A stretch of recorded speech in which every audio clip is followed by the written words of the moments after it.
नमस्कार प्रिय विद्यार्थियों, आपका आज की ऑनलाइन कक्षा में स्वागत है। आज हम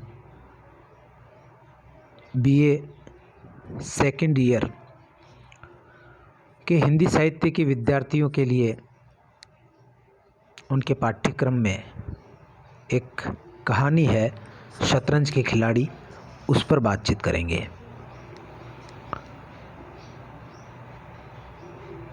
प्रश्न पत्र 2 में ये कहानी कथा साहित्य के अंतर्गत रखी गई है और मुंशी प्रेमचंद इसके लेखक हैं। आज हम इसी कहानी पर बातचीत करने जा रहे हैं।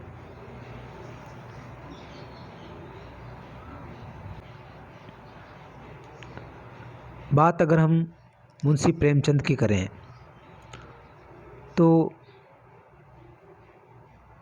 कहानी का जन्मदाता भी प्रेमचंद जी को कहा जाता है। विशेष रूप से आधुनिक ढंग की जो कहानी है, हिंदी कहानी, उसका आरंभ हिंदी में मुंशी प्रेमचंद के द्वारा हुआ माना जाता है। उन्हें उपन्यास सम्राट भी कहा गया है और कथा सम्राट भी कहा गया है। इनका जन्म 31 जुलाई 1880 में हुआ और देहावसान 8 अक्टूबर 1936 को हुआ। बनारस के पास लमही नामक गांव में इनका जन्म हुआ था।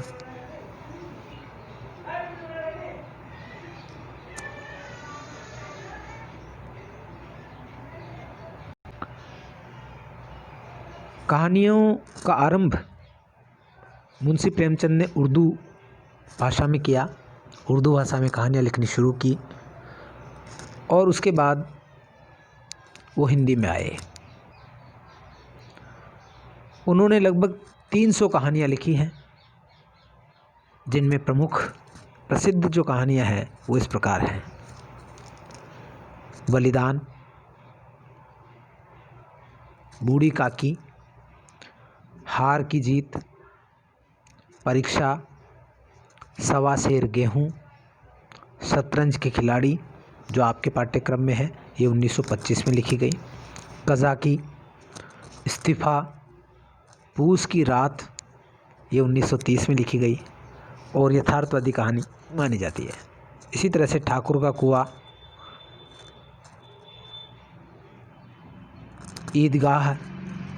ईदगाह बाल मनोविज्ञान की सुप्रसिद्ध कहानी है जो पाठ्यक्रम में रही है।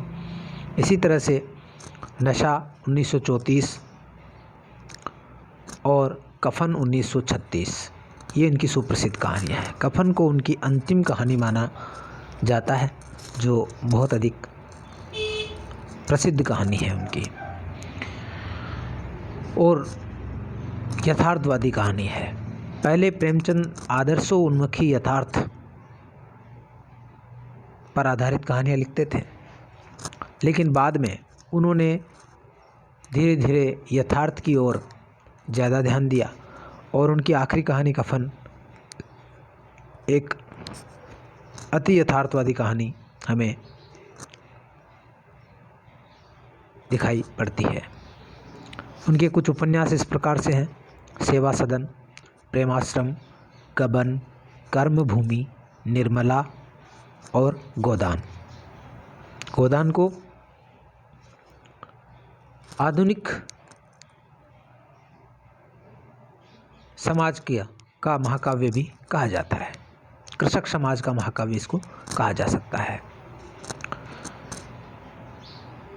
अगर इनकी किस्सा गोई या इनकी कहानी कला की बातचीत हम करें तो हम देखते हैं कि इनकी जो आरंभिक कहानियाँ थी उनमें किस्सा गोई, आदर्शवाद और स्वउद्देश्यता की मात्रा अधिक मिलती थी। उद्देश्यपूर्ण कथाएं ये लिखते थे। उनमें एक आदर्शवाद होता था और किस्सा गोई की जो उर्दू फारसी की शैली है उसका भी पुट दिखाई पड़ता था। लेकिन बाद की कहानियों में मुंशी प्रेमचंद ने यथार्थ की ओर ध्यान ज़्यादा दिया है और पूस की रात, ठाकुर का कुआं, कफन इत्यादि, नशा इत्यादि कहानी है वो यथार्थवादी कहानियाँ मानी जाती है।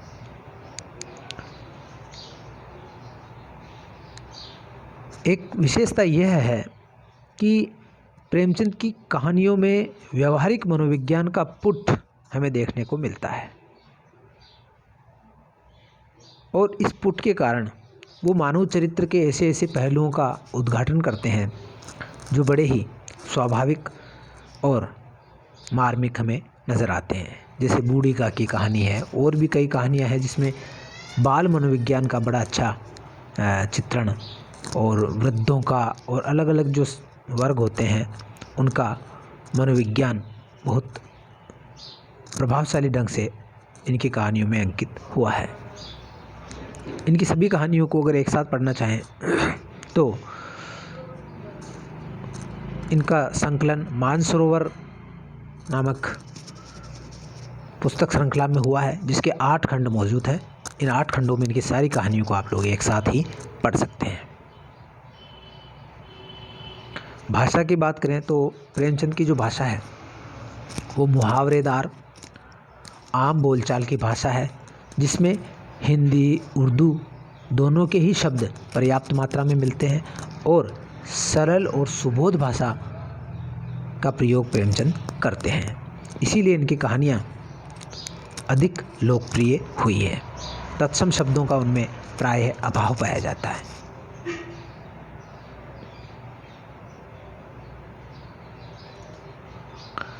वर्तमान जो कहानी अपनी है, मतलब आपके पाठ्यक्रम में जो कहानी है उसका नाम है शतरंज के खिलाड़ी। आप जानते हैं कि शतरंज या चेस का जन्म भारत में ही माना जाता है। पुराने ज़माने से ये खेल यहाँ खेला जाता रहा है। चतुरंग भी इसको कहा गया है, चेस भी कहते हैं इंग्लिश में।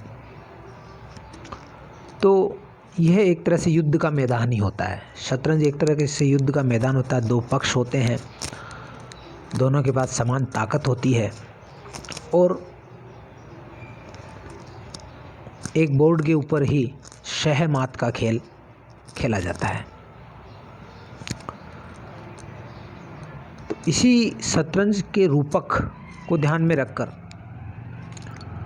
प्रेमचंद जी ने ये कहानी लिखी, शतरंज के खिलाड़ी। इसे ऐतिहासिक कहानी तो हम नहीं कह सकते क्योंकि किसी ऐतिहासिक घटना का इसमें जिक्र नहीं है, लेकिन शतरंज के रूपक के माध्यम से उन्होंने उस समय का जो प्रभु वर्ग था या जो सामंती वर्ग था, जमींदार वर्ग था, उनकी जो मनोवृत्ति है उसका चित्रण उन्होंने इस कहानी में किया है कि वो जीवन की वास्तविकताओं से पलायन करके शतरंज जैसे खेलों में अपनी वीरता का प्रदर्शन करते थे। ये कहानी इतनी ज़्यादा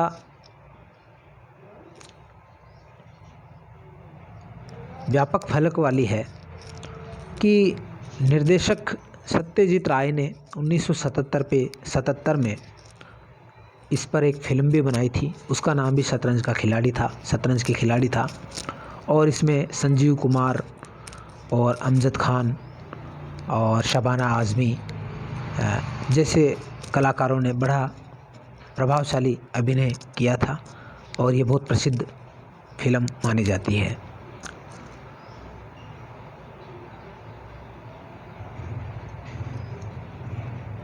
यह कहानी एक बड़े युग संदर्भ में भारतीय सामंतों की मानसिकता और विलासिता के खोखलेपन का चित्रण करती है।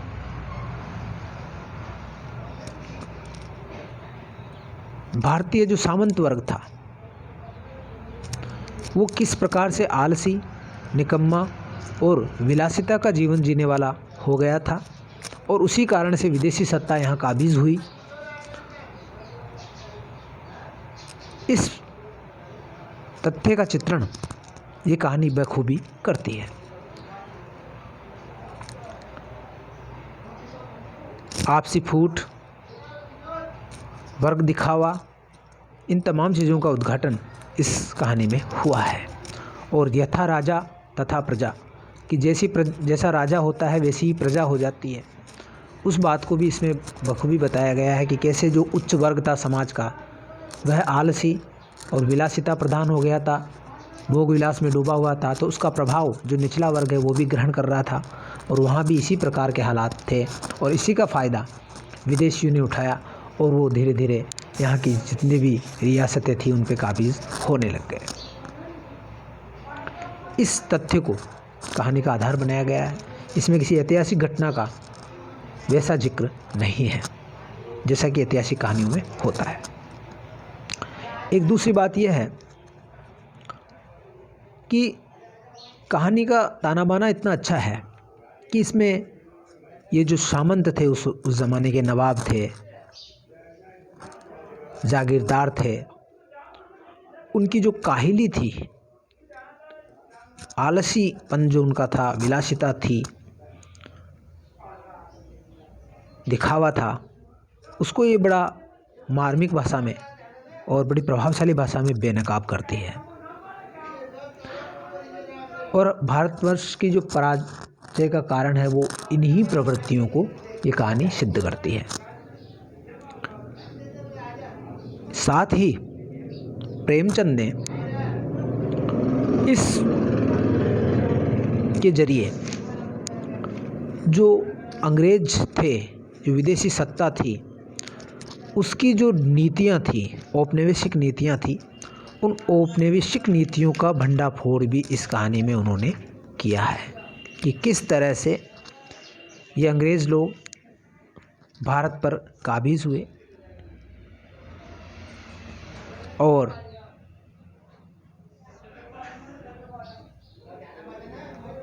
भारतवर्ष में ब्रिटिश साम्राज्य फैलता चला गया और भारत एक उपनिवेश बन के रह गया।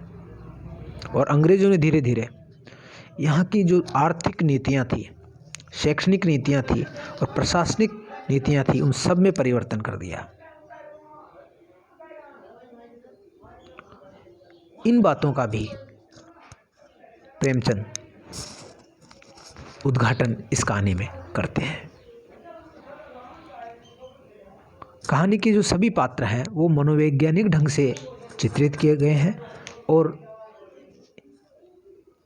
सभी पात्रों में उनकी अच्छाइयों बुराइयों का जिक्र इतना मनोवैज्ञानिक ढंग से कहानीकार ने किया है कि सभी पाठकों की सहानुभूति अर्जित करने में कामयाब होते हैं।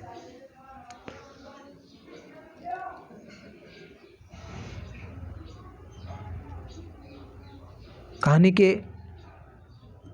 पात्रों की अगर हम बात करें तो इसमें दो पात्र मुख्य हैं। एक मिर्ज़ा है और एक मीर साहब हैं। ये दो मुख्य पात्र हैं जो शतरंज के दो प्रतिद्वंदी हैं। इन्हीं को केंद्र में बना करके इनकी जो जीवन शैली है उसको अपने अध्ययन का केंद्र बना करके ये कहानी लिखी गई है।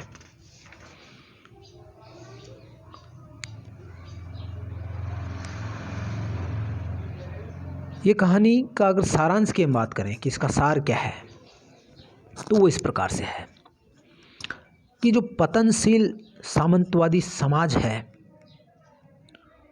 उसका एक जीता जागता चित्र ये कहानी प्रस्तुत करती है।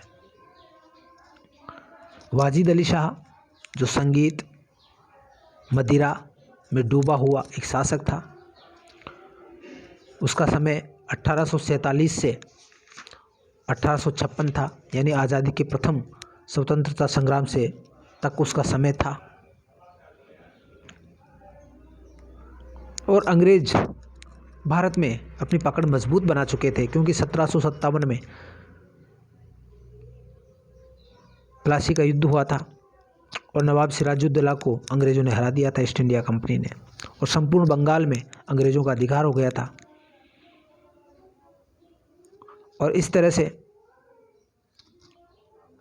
जो दूसरे जो राज्य थे, अवध है, मराठे है, सिख है, बंगाल, बिहार, उड़ीसा है, सब ने अपनी अपनी जो दीवानी या जो जागीरें थी वो अंग्रेज़ों को बख्श दी थी। इस तरह से भारत निरंतर यहाँ की राजनीतिक सत्ता है वो पतनशील होती जा रही थी। उसी का जिक्र इस कहानी में हमें देखने को मिलता है। लखनऊ क्योंकि नवाबों का शहर था, तहजीब का शहर था, तो वहाँ के जो नवाब हैं, वहाँ के जो रईस हैं, वो भोग विलास में डूबे हुए थे। और समाज का जो ऊपरी तबका है, एलिट वर्ग है, वो आत्म केंद्रित था, पूरी तरह से स्वार्थी, दिखावा पसंद। उसे अंग्रेज़ देश में क्या कर रहे हैं, अंग्रेज़ों की क्या नीतियां हैं, उनके प्रति किसी प्रकार का कोई मोह नहीं था, और वो अपने में ही डूबे हुए थे। उनकी अपनी एक दुनिया थी जिसमें भोग विलास का शोर मचा हुआ था। देश दुनिया में क्या हो रहा है, ईस्ट इंडिया कंपनी कैसे भारत पर धीरे धीरे काबिज हो रही है, अंग्रेज़ लोग कैसे आगे बढ़ते जा रहे हैं, इस चीज़ की उन्हें कोई परवाह नहीं थी। वे इससे बेखबर थे। दो वर्ग, मिर्ज़ा सज्जाद अली जिसको कहानी में मिर्ज़ा कहा गया है, मीर रोशन अली जिसको मीर कहा गया है, मीर साहब कहा गया है, वो इसी प्रकार के जो रईस हैं या प्रभु वर्ग हैं, सामंती वर्ग है, उनकी दिग्भ्रमित मानसिकता का चित्रण ये इस कहानी के माध्यम से किया गया है। क्योंकि उनका कोई उद्देश्य नहीं है, जीवन का कोई उद्देश्य, बड़ा उद्देश्य नहीं है। वो अपनी सारी क्षमता शतरंज खेलने में ही खर्च करते हैं, सारी शक्ति शतरंज के मोहरों की हार जीत में खर्च करते हैं, और जीवन के वास्तविक सवालों से वो आंखें मूंद लेते हैं। जैसे शतुरमुर्ग की जो गति होती है, वैसी ही गति इनकी दिखाई पड़ती है।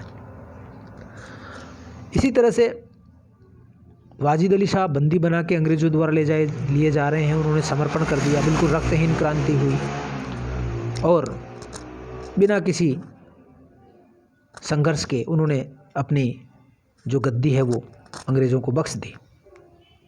और इसके बावजूद उनके जो सामंत हैं, उनके जो रईस हैं, उनका खून नहीं खोला, और वो सब दोनों जो मिर्ज़ा और मीर है, वो शतरंज के मोहरे लड़ाने में ही अपनी जान दे देते हैं, अपनी आन बान शान, अपनी वीरता शतरंज में दिखाते हैं, और आपस में लड़के मर जाते हैं, और अपने नवाब, अपने देश को बचाने के लिए वो कुछ भी नहीं कर पाते हैं। ऐसा इसमें चित्रण किया गया है। अंग्रेज़ों ने पूंजीवादी व्यवस्था को जन्म दिया। यहाँ की जो आवाम है, उसके जो हस्तशिल्प है, बुनकर है, उनके धंधों को अंग्रेज़ों ने नष्ट किया, और विदेशी सामान भारत में खूब बिकने लगा। यहाँ की जो कृषि है, धंधे हैं, उनको उन्होंने नुकसान पहुँचाया। प्रेमचंद इस कहानी में इसी सारी जो उस समय की जो एक परिदृश्य है, उसका उद्घाटन इसमें किया है कि किस तरह से औपनिवेशिक सत्ता काबिज होती जा रही थी, और सामंती जो व्यवस्था थी वो धीरे धीरे नष्ट हो रही थी।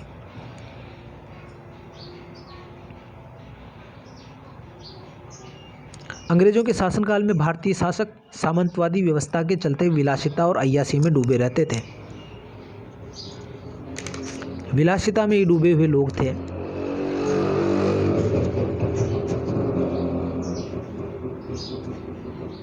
अमीर और गरीबों के बीच की बहुत गहरी खाई थी,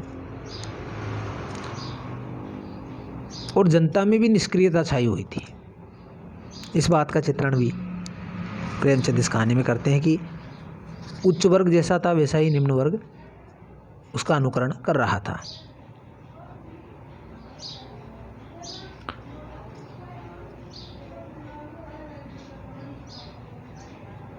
कहानी में राजा और प्रजा सभी बटेर तीथर लड़ाने, चौसर और शतरंज खेलने, अफीम गांजा पीने में व्यस्त दिखाए गए हैं। प्रजा की आर्थिक स्थिति दयनीय थी। राज्य में हाहाकार मचा हुआ था। प्रजा दिन दहाड़े लूटी जाती थी भ्रष्ट कर्मचारियों के द्वारा और दुकानदारों के द्वारा, व्यापारियों के द्वारा लूटी जाती थी। कोई फरियाद सुनने वाला न था। देहातों की सारी दौलत लखनऊ में खींची चली आती थी। लगानों के द्वारा सारी दौलत खींच करके राजधानी, अवध की राजधानी लखनऊ में आती थी और वहाँ पर अय्यासी में खर्च कर दी जाती थी। वाजिद अली शाह तरह तरह के नाच, तरह तरह के कार्यक्रम आयोजित करवाते थे और उसमें वो ये सारी दौलत खर्च करते थे। अवध सामाजिक, आर्थिक और राजनीतिक सभी प्रकार से दयनीय स्थिति में था और उसकी नियति थी अंग्रेज़ों के आगे आत्मसमर्पण करना, जो हुआ भी। जैसा कि प्रेमचंद ने लिखा है कि शासन विभाग में, साहित्य के क्षेत्र में, सामाजिक व्यवस्था में, कला कौशल में, उद्योग धंधों में, आहार विहार में सर्वत्र विलासिता व्याप्त हो रही थी। विलासिता व्याप्त हो रही थी। उद्यम, पौरुष, ऐसी चीज़ें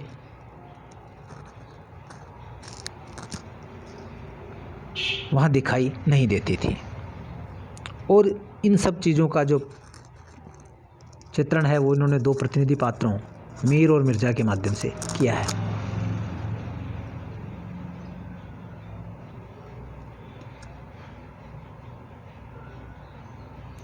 कहानी के दो प्रमुख पात्र मिर्ज़ा सज्जाद अली और मीर रोशन अली, जो सांकेतिक रूप से अवध के सामंतवादी और कुशासन का प्रतिनिधित्व करते हैं। इन दोनों को शतरंज खेलने की लत है। घर परिवार से उन्हें कोई मतलब नहीं है।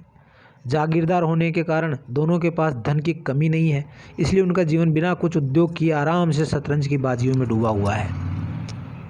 क्योंकि ये जागीरदार हैं, जागीर की जो लगान आती है उससे इनका जीवन चलता है। काम धंधे से उन्हें कोई लेना देना नहीं है, घर परिवार की कोई खबर नहीं है। दिन रात मिर्ज़ा के घर पर शतरंज होने के कारण उसकी पत्नी के गुस्सा होने पर मीर साहब कहते हैं, जब मिर्ज़ा की पत्नी गुस्सा होती है तो मीर साहब यूँ कहते हैं, जो उनकी एक सामंती स्त्री के प्रति जो सोच है, सामंती सोच है, उसका प्रतिनिधित्व उनका ये वाक्य करता है। वो कहते हैं कि बड़े गुस्सेवर मालूम होती है, मगर आपने उन्हें यूँ सिर पर चढ़ा रखा है, ये मुनासिब नहीं। मतलब सामंती मानसिकता कहती है कि स्त्रियों को सिर पे नहीं चढ़ाना चाहिए। यह बात यहाँ पर हमें जो मीर साहब है उनके कथन से पता चलती है, जो स्त्रियों के प्रति पिछड़ी हुई और सामंतवादी मानसिकता का द्योतक है। उन्हें इससे क्या मतलब कि आप बाहर क्या करते हैं, घर का सारा इंतज़ाम करना उनका काम है, दूसरी बातों से उन्हें क्या सरोकार। ये जो कथन है, इससे उस ज़माने में स्त्रियों को एक भोग विलास की पुतली या विलासिता का सामान मात्र समझा जाता था। इस बात का उद्घाटन यह मीर साहब की जो इसमें जो उक्ति है यह हमें कराती है। और इस पर प्रेमचंद ने बड़ी ही सुंदर भाषा में कटाक्ष भी किया है।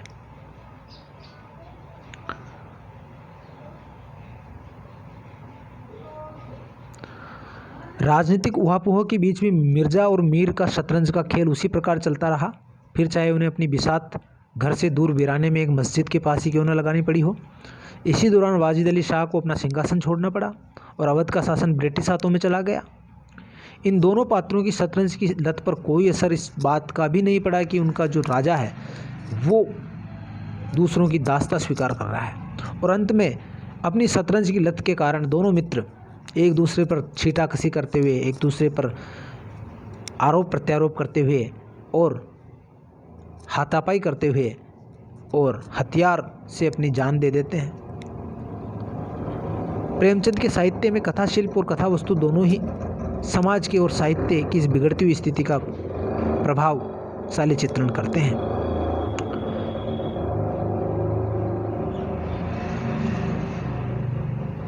तो इस प्रकार से ये एक यथार्थवादी कहानी कह सकते हैं जो उस ज़माने का यथार्थ में बयां करती है। तो मित्रों, आज के पाठ को ही समाप्त करते हैं। कल हम शतरंज के खिलाड़ी पाठ का जो शतरंज के खिलाड़ी है उस कहानी का पाठ करेंगे। तब तक के लिए आपसे इजाज़त लेता हूँ।